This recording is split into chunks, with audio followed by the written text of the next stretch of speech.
If you listen to the public conversation in Nigeria on TV, radio, social media, or the roadside parliament that convenes at every newspaper stand, you will think that the only problem in Nigeria is Buhari and the federal government.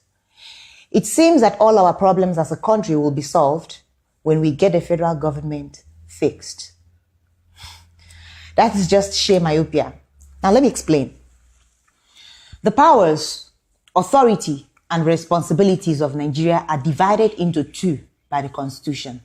The first is listed in the exclusive legislative list, which you can find in Part 1 of the second schedule to the 1999 Constitution. This list gives the federal government power over 66 specific items, including the armed forces, police, stamp duties, insurance, posts, telegraphs, and phones.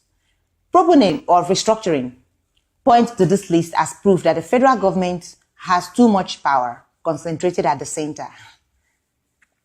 But I disagree.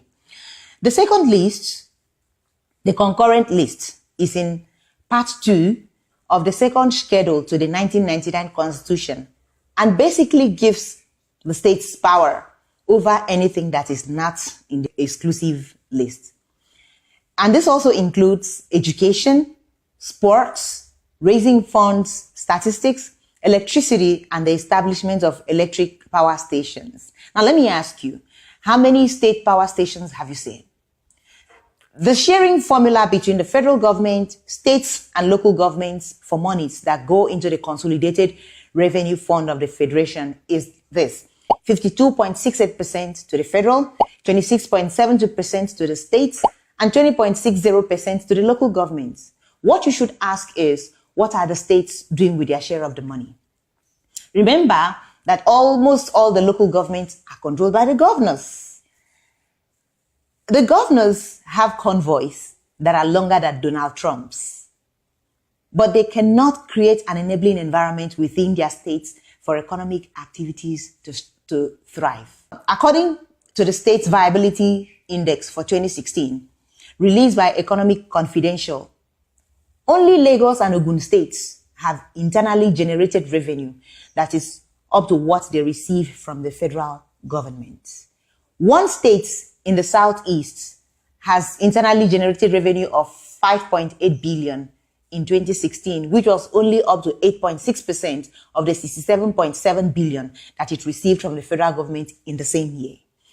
I am not going to tell you which state that is, but here is a hint.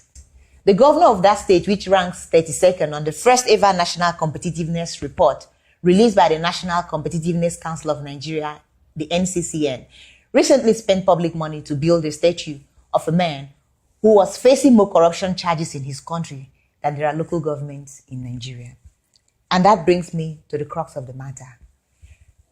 Why can governors act with impunity and disregard for the people?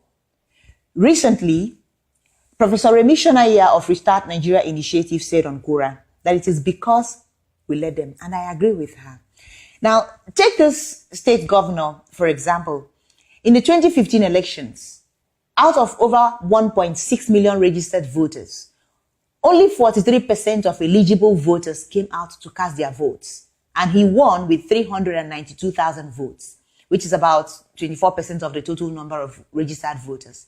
This pattern is present in every election in Nigeria. Can you see the problem? No? Get a mirror, you will see it. We all are the problem, all of us. And don't tell me you voted. Did you rally those who didn't vote? Did you do status updates on WhatsApp for your preferred candidates? We are all part of the problem. Therefore, we are also the solution to the problem. Get involved in progressive political discussions. Don't spend time talking about the effects of our past mistakes. It's been overflowed, which is the incompetence of our leaders. Rather, let's talk about how we can get more people out to vote on election day and how we can get the right people into office. That's it for now. I would like to continue the conversation on Twitter or via my email. One small way you can take action is by sharing this post to your friends. If you didn't like it, send it to your enemies. Thank you.